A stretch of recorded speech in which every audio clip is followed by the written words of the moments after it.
আসসালামু আলাইকুম।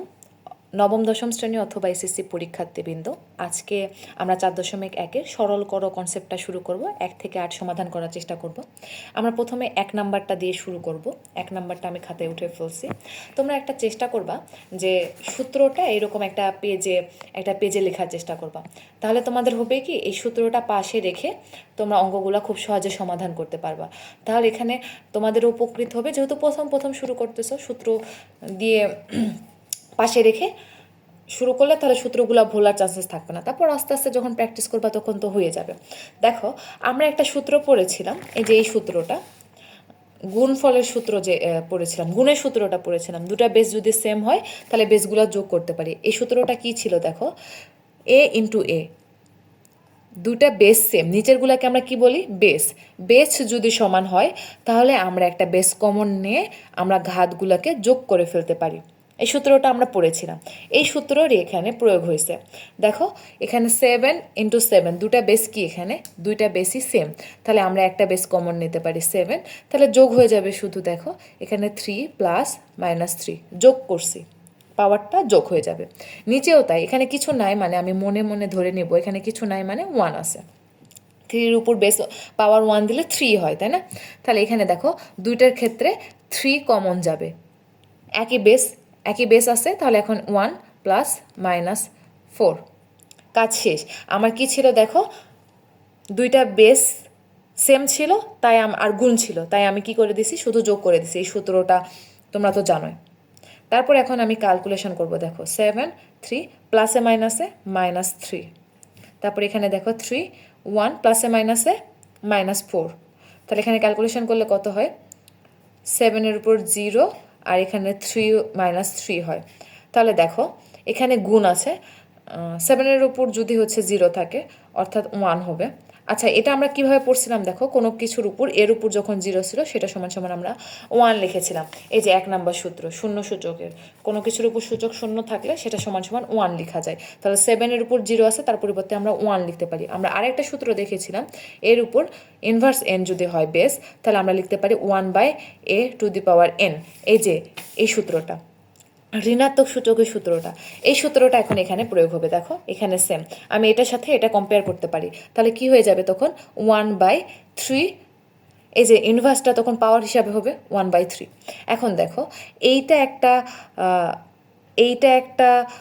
ভাগ, এইটা আরেকটা ভাগ। আমরা এখন কি করব, কোনো কিছু ভাগ থাকলে আমরা কি করি, গুণ দিয়ে সেটা উল্টাই দিই, তাই না? তাহলে 1-এর নিচে কিছু নাই মানে 1 আছে, এটা জাস্ট উল্টাই যাবে, উল্টাই যেয়ে কী হবে, 3 × 1। এখন দেখো 3-র উপর যদি কিউব থাকে তাহলে আমার হয় 27, 27 ডিভাইডেড 1 = 27ই হয়। এটাই অ্যাকচুয়ালি আমার অ্যান্সার। এখন আমরা শুরু করব দ্বিতীয় নম্বর অঙ্কটা। 2 নম্বর অঙ্কটা কি বলছে দেখো, 2 নম্বর অঙ্কটা আমি উঠাই ফেলছি। এখন এখানে আমার সূত্রটা কি বসছে একটু যদি তোমরা দেখো, এই সূত্রটা আমরা আগেও দেখেছি। দেখো এই সূত্র আর ওইটা যদি মিলাইতে যাও কাইন্ড অফ সেম। সূত্রটা কি ছিল, কিউ, তারপরে রুট ছিল, তারপর যে কোনো একটা সংখ্যা ধরো এ, তার উপর যদি পাওয়ার পি থাকে আমরা লিখতে পারি এ বেস এই থাকবে, p/q হয়ে যাবে। সূত্রটা আগেই বলেছিলাম, ঠিক এইটা আর এটা দেখো সেম।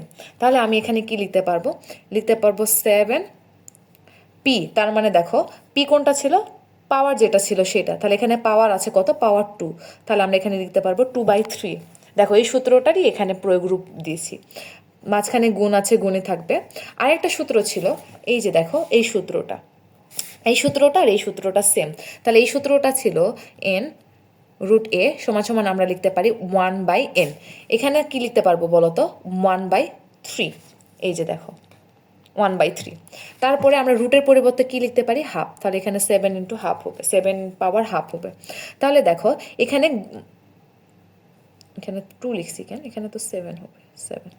দেখো দুইটা বেস সেম থাকলে আমরা কি করি, এখানে আরেকটা সূত্র বসছে, দুইটা বেস যদি সেম থাকে m আর n, আর যদি তারা গুণ অবস্থায় থাকে আমরা তাহলে বেস কমন নিয়ে ঘাতগুলা যোগ করে ফেলি। তাহলে এখানেও দেখো দুইটার বেস কি সেম, দুইটার বেসই এখানে 7, তাহলে আমরা 7 কমন নিব, ঘাতগুলা কি করব, যোগ করে ফেলবো, 3 + 1/3, এখানে 7 হাফ। আচ্ছা, এখন দেখো এই দুটা বেস সেম, তারা পরস্পর ভাগ অবস্থায় আছে। ভাগের সূত্রটা তোমাদের দেখিয়েছিলাম, এই যে দেখো এই সূত্রটা, ভাগের সূত্র। কোথায় ভাগের সূত্র? এই যে ভাগের সূত্র। যদি ভাগ থাকে, বেস সেম থাকে, আমাদের সূচকগুলা কি হয়ে যাবে? বিয়োগ হয়ে যাবে। আমরা এখানে দেখো এই সূত্রটা কি ছিল?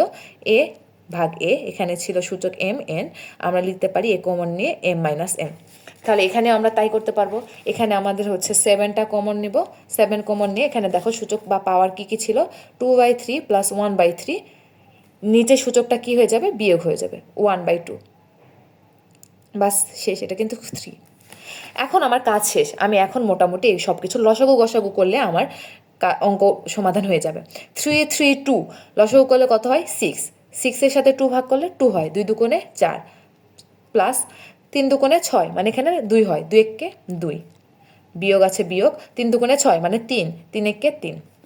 তাহলে এখন দেখো 7 ইন্টু, এখানে 6 আছে, 4 2 6, 6 থেকে 3 বাদ দিলে 3 হয়, তাহলে এখানে কাটাকাটি করলে হাফ হয়, তাহলে 7 পাওয়ার হাফ।